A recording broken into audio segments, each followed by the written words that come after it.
pujian, bersama memuji-Mu Tuhan. Satukan suara dan nyanyikan sorak kemenangan. Gloria, Gloria, besar Tuhan, ditinggikan di atas segalanya. Gloria, Gloria, besar Tuhan, ditinggikan, puji Dia. Gloria.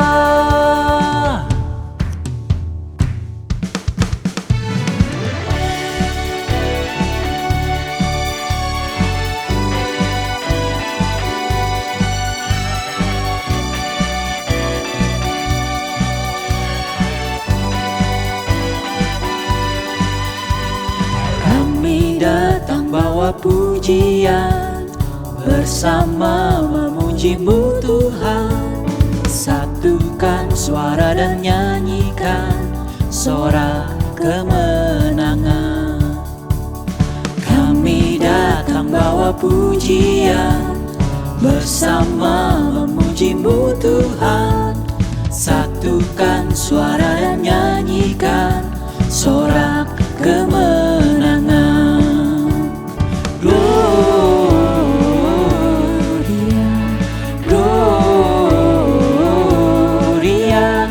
Besar Tuhan, ditinggikan di atas segalanya. Gloria, Gloria,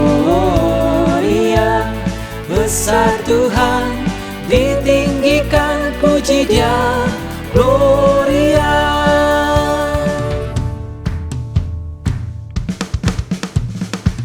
We give you glory, we give you honor, we give you praise for all that you are. We give you glory, we give you honor, we give you praise. Gloria, we give you glory, we give you honor, we give you praise for all that you are. We give you glory, we give you honor, we give you praise. Gloria, we give you glory, we give you honor, we give you praise for all that you are. We give you glory, we give you honor, we give you praise.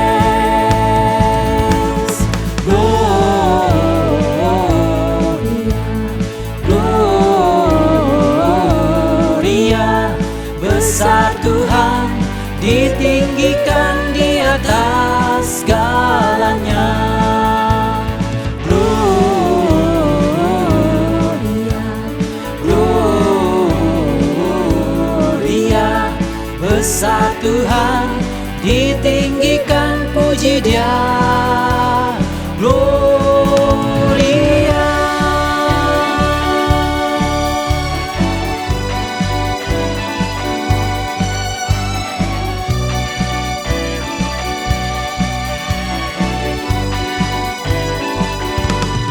Gloria.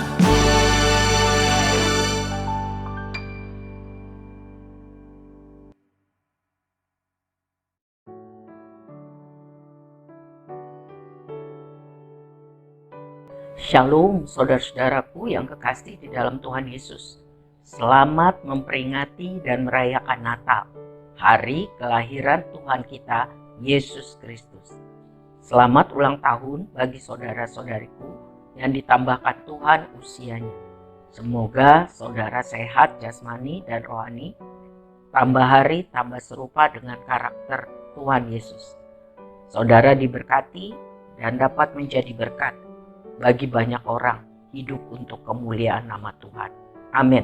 Saudara, hari ini Minggu 25 Desember tahun 2022. Kita merayakan Natal dengan tema sukacita dan damai sejahtera bagi manusia yang berkenan kepada Tuhan. Diambil dari kitab Lukas 2 dan Matius 2. Mari kita berdoa mohon berkat Tuhan. Bapa kami yang di surga, yang kami kenal dalam nama Tuhan Yesus Kristus. Terima kasih, terima kasih, terima kasih, terima kasih. Buat kasih, setia, kesabaran, kemurahan Tuhan.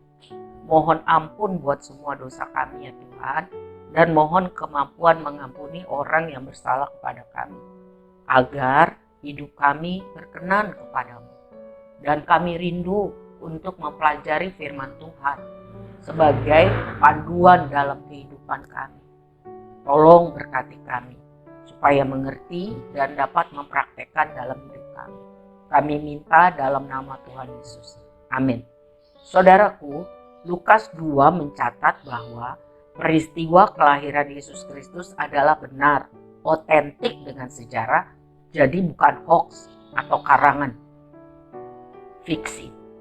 Terjadi pada zaman Kaisar Agustus memerintah, saat Kirenius menjadi wali negeri di Syria.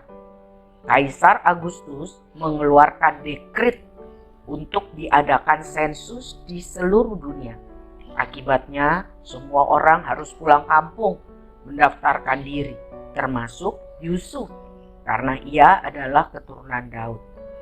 Ia berangkat dari Nazaret di daerah Galilea bersama Maria ke Yudea di kota Daud yang bernama Bethlehem, sekitar 8 atau 9 kilometer dari Yerusalem, kota kecil.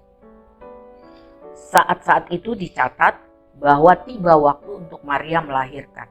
Seorang bayi laki-laki dibungkus dengan lampin atau selimut, dibaringkan dalam palungan atau bak tempat makanan hewan karena tidak ada lagi tempat bagi mereka di rumah penginapan. Banyak orang datang. Sangat sederhana. Sangat sederhana. Padahal Yesus adalah Allah yang menjelma menjadi manusia. Raja di atas segala raja. Itu menandakan bahwa Tuhan mau menjangkau manusia dengan strata yang terendah sekalipun, yang paling berdosa sekalipun. Tidak ada yang ditolak Tuhan, asal mau datang kepadanya, percaya dan menerima Dia sebagai Tuhan dan Juru Selamat. Di daerah itu ada gembala-gembala yang tinggal di padang, menjaga kawanan ternak mereka pada waktu malam. Tiba-tiba berdirilah seorang malaikat Tuhan di dekat mereka, dan kemuliaan Tuhan bersinar meliputi mereka. Mereka sangat ketakutan. Lalu kata malaikat itu, "Jangan takut, sebab sesungguhnya aku memberitakan kepadamu kesukaan besar untuk seluruh bangsa." Di ayat 11 dicatat, "Hari ini telah lahir bagimu Juru Selamat, yaitu Kristus Tuhan di kota Daud." Ayat 12 dari Lukas 2, "Dan inilah tandanya bagimu. Kamu akan menjumpai seorang bayi dibungkus dengan lampin dan terbaring di dalam palungan." Tidak biasa bayi dimasukkan ke dalam palungan, tempat kotak makanan binatang. Tidak biasa. Jadi itu tanda yang spesifik.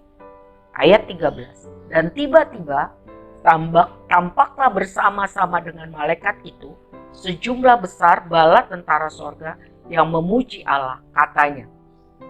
Ayat 14. "Kemuliaan bagi Allah di tempat yang maha tinggi, dan damai sejahtera di bumi di antara manusia yang berkenan kepadanya." Di antara manusia yang berkenan kepadanya. Saudaraku, Tuhan lahir dengan sangat-sangat sederhana. Dan gembala itu, mereka adalah orang-orang sederhana berekonomi rendah dalam strata masyarakat saat itu. Tetapi Tuhan berkenan kepada mereka. Hidup mereka menyenangkan hati Tuhan. Ayat 16, "Setelah malaikat itu pergi kembali ke sorga, gembala-gembala itu cepat-cepat berangkat dan menjumpai Maria, Yusuf, dan bayi yang sedang berbaring di dalam palungan.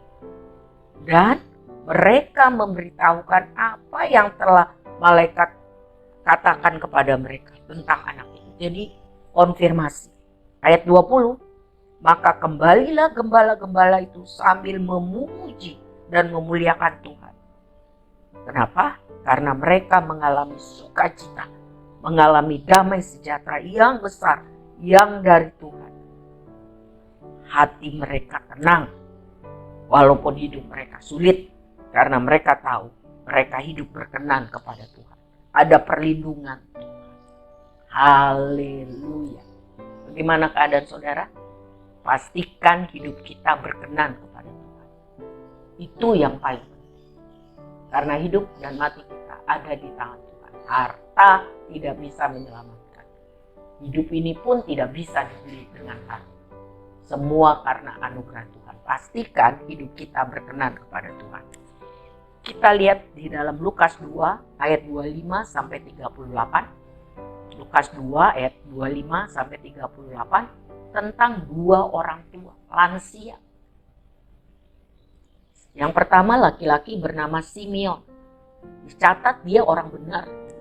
Dia orang saleh, artinya patuh kepada perintah Tuhan. Dia hidup menanti-nantikan penghiburan bagi Israel. Dan dijelaskan hidupnya dipimpin Roh Kudus. Artinya apa yang dia buat itu yang kudus, yang berkenan kepada Tuhan. Walaupun dia tua, dia tetap sungguh-sungguh di dalam Tuhan. Yang kedua, Hana, seorang nabi perempuan. Perempuan tua berumur 84 tahun. Dia masih sehat, puji Tuhan. Kegiatan sehari-harinya ngapain? Beribadah, berpuasa, berdoa, tidak berhenti, berharap. Kapan waktu Tuhan? Kapan cara Tuhan saat Tuhan?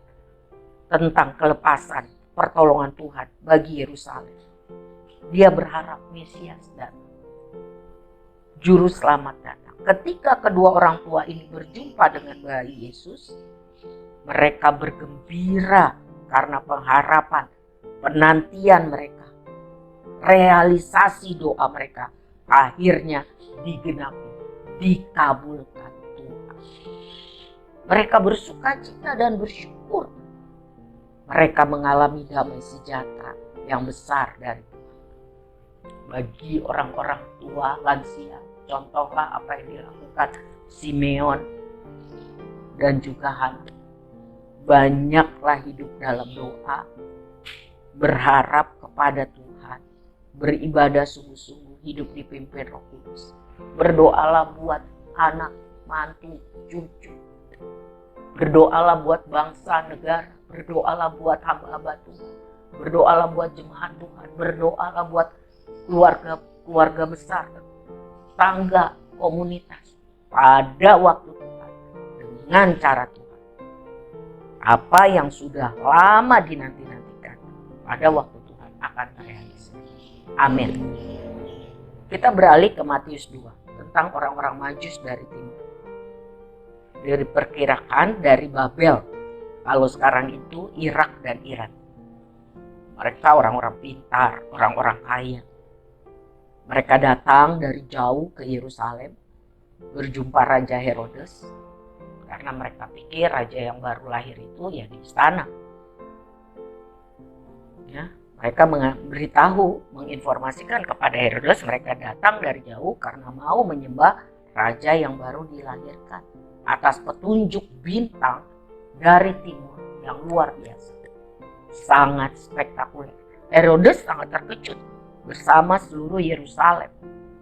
Ayat 4 dari Matius 2 dikatakan, berdasarkan keterangan semua imam kepala dan ahli Taurat, akhirnya orang-orang Majus tahu bahwa Mesias sudah dinubuatkan ribuan tahun sebelumnya akan dilahirkan di Bethlehem, di tanah Yudea atau Yehuda.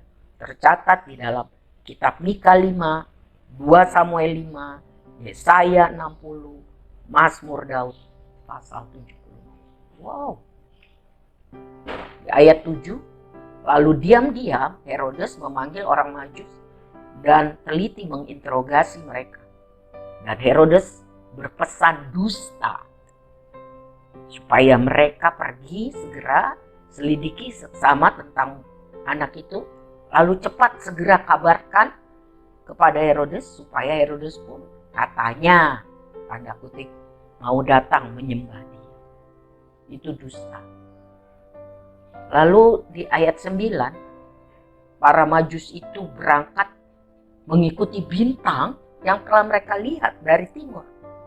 Dan ternyata bintang itu berhenti tepat di atas tempat di mana Tuhan Yesus berada. Wow, luar biasa. Cara Tuhan memanggil orang bisa dengan bermacam-macam cara. Yang penting haus dan lapar akan kebenaran. Ayat 10, mereka sangat bersukacita. Ayat 11, mereka masuk dan sujud menyembah Yesus, lalu membuka dan mempersembahkan harta benda yang mereka bawa, yang mereka sudah persiapkan, emas, kemenyan, dan ayat 12. Dan karena diperingatkan dalam mimpi supaya tidak kembali kepada Herodes, ya, karena Tuhan tahu apa yang di dalam hati manusia, tidak ada yang tersembunyi. Maka pulanglah para Majus itu ke negerinya melalui jalan lain. Saudara, orang Majus bukan orang Yahudi. Mereka orang dari jauh, dari timur. Mereka terpelajar dan kaya. Diperkirakan kunjungan mereka sekitar usia Tuhan Yesus sekitar 40 hari. Berarti Tuhan mengasihi semua isi dunia ini. Karena begitu besar kasih Allah akan dunia ini. Tuhan mau bangsa-bangsa, seluruh bangsa-bangsa boleh mengenal Dia, menerimanya, percaya kepadanya, dan diselamatkan. Tugas untuk memberitakan Injil itu sekarang ada bagi saya dan saudara. Amin. Lihatlah Lukas 2, ya. Mereka mempersembahkan emas, kemenyan, dan mur. Artinya Tuhan kita layak memperoleh penghormatan yang terbaik dan tertinggi. Apa sih persembahan yang terbaik dan yang tertinggi yang menyenangkan hati Tuhan? Kitab Roma mengatakan, persembahkanlah hidupmu sebagai persembahan yang hidup yang berkenan kepada Tuhan. Artinya cara kita hidup harus benar-benar hidup berkenan kepada Tuhan. Dari cara berpikir, berkata, bertindak. Karena kita semua orang yang percaya harus jadi duta besar kerajaan. Imamat yang rajani, garam dan terang bumi. Ya. Saudara, hidup kita harus jadi teladan. Lihat di ayat 22 dalam Lukas 2. Maria dan Yusuf menyerahkan bayi itu, bawa ke gereja, didoakan, menyerahkan pada Tuhan. Artinya semua orang tua harus menyerahkan anak-anaknya kepada Tuhan. Hidupi kebenaran firman Tuhan. Lakukan yang Tuhan sebut. Jangan hidup semaunya menurut apa yang kita pikir baik. Harus patokannya, kompasnya adalah firman Tuhan. Artinya hidup kita, hidup orang tua, hidup oma opa harus jadi teladan baik kepada anak cucu. Apa sih teladan baik? Hidup sungguh-sungguh beribadah. Hidup sungguh-sungguh berdoa, memuji Tuhan, membaca firman, melakukan firman, melayani Tuhan, hidup memuliakan Tuhan. Kalau salah cepat minta maaf. Mengaku, mohon dimaafkan. Itu menjadi teladan yang baik. Dan jangan ulang-ulang. Itu yang kita bisa lihat. Jadi sebagai kesimpulan, sesudah orang Majus bertemu dengan Tuhan Yesus yang waktu itu anak-anak, dan mereka dengar apa yang disampaikan firman Tuhan dalam mimpi, hidup mereka, rencana mereka, kehendak mereka diubah. Seharusnya seperti itu. Sesudah kita bertemu dengan Tuhan Yesus, kita harus mau hidup dengar, taat firman Tuhan. Hal-hal yang tidak sesuai dengan kehendak Tuhan, kita harus berhenti, bertobat, hidup berkenan pada Tuhan. Sukacita dan damai sejahtera diberikan Tuhan hanya bagi orang-orang yang hidupnya berkenan dan menyenangkan Tuhan. Kali ini kita pelajari para gembala. Hidup mereka secara ekonomi sulit, tapi mereka berkenan pada Tuhan. Dan sesudah mereka berjumpa dengan Tuhan, apa yang mereka lakukan? Mereka pergi memberitakan kabar sukacita. Mereka pergi memberitakan Injil, sehingga orang-orang lain boleh kenal bahwa telah lahir juru selamat, telah lahir Mesias yang akan menebus dosa orang yang datang percaya kepada. Dia tidak diam, dia beritakan. Ini contoh yang baik. Sesudah kita diselamatkan, kita harus jadi saksi Kristus apapun keadaan kita. Yang nomor 2 tentang Simeon dan Hana, 2 orang lansia yang sabar, berharap tiap hari pada Tuhan, doa, puasa, beribadah, memuliakan Tuhan sampai waktu Tuhan mendengar merealisasi doa mereka. Kiranya tokoh Simeon dan Hana mendorong oma opa untuk terus melakukan bagiannya ya. Tidak ada yang sulit, tidak ada yang mustahil bagi Tuhan. Bagian kita lakukan. Ya. Yang ketiga, para Majus, orang-orang yang haus lapar akan kebenaran. Ya. Haus lapar, mohon minta jalan petunjuk, jalan yang lurus, jalan yang benar. Mereka rindu menyembah Raja di atas segala raja. Tuhan yang benar, Raja yang perkasa, penasehat yang ajaib, Allah yang kekal, dan Raja damai. Saudara perhatikan bahwa sukacita dan damai sejahtera tidak diberikan Tuhan pada Herodes, tidak diberikan Tuhan pada imam dan ahli Taurat, yang notabene mereka seharusnya menerima privilege untuk itu. Tapi tidak. Kenapa? Karena mereka tidak berkenan kepada Tuhan. Mereka tidak haus lapar untuk mencari kebenaran. Mereka hanya tahu teori, tetapi tidak mempraktekkan. Mereka tidak rendah hati. Mereka tidak merasa perlu Tuhan. Ayo, mari kita hidup menyenangkan hati Tuhan. Mari kita takut akan Tuhan senantiasa. Mari kita lakukan perintah Tuhan setiap hari dengan taat setia. Alkitab mengatakan, masa depan sungguh ada dan harapan kita tidak akan hilang. Tuhan Yesus memberkati kita semua. Selamat Natal menjelang tahun baru. Immanuel.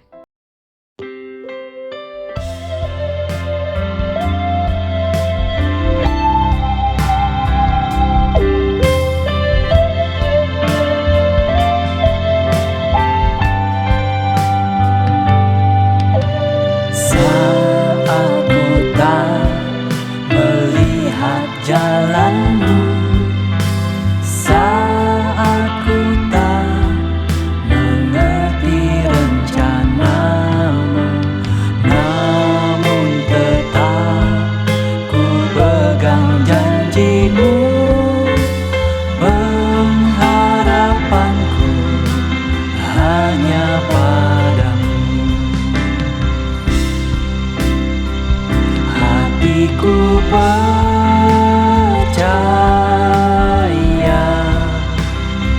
hatiku percaya,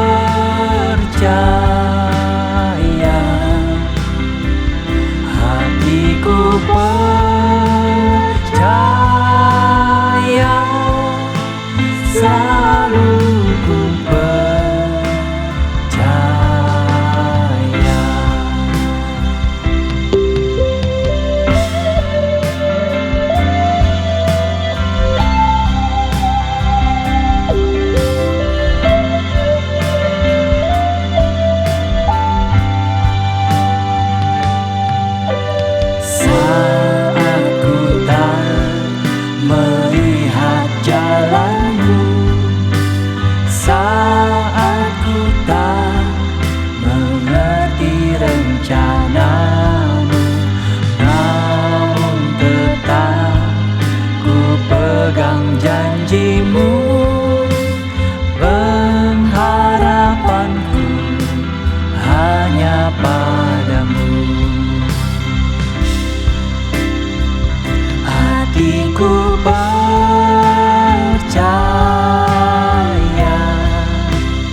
Mari kita berdoa.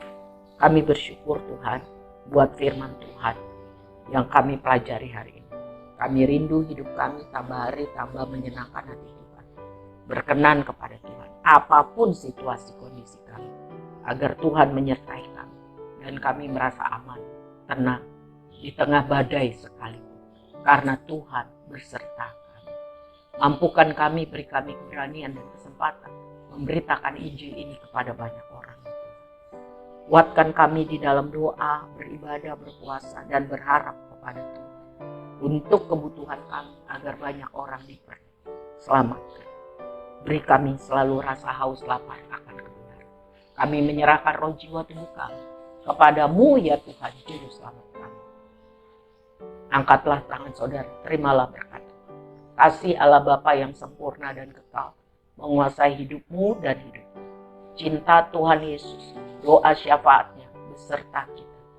Roh Kudus menolong kita, mengajar, menegur kelakuan kita yang salah, dan memimpin kita untuk melakukan kebenaran setiap hari. Di dalam nama Tuhan Yesus, kita sungguh percaya apa yang kita doakan, dan kita minta di dalam nama Tuhan Yesus. Mari kita katakan amin. Selamat Natal saudara, Tuhan memberkati. Tolong tetap jaga protokol prokes. God bless you all.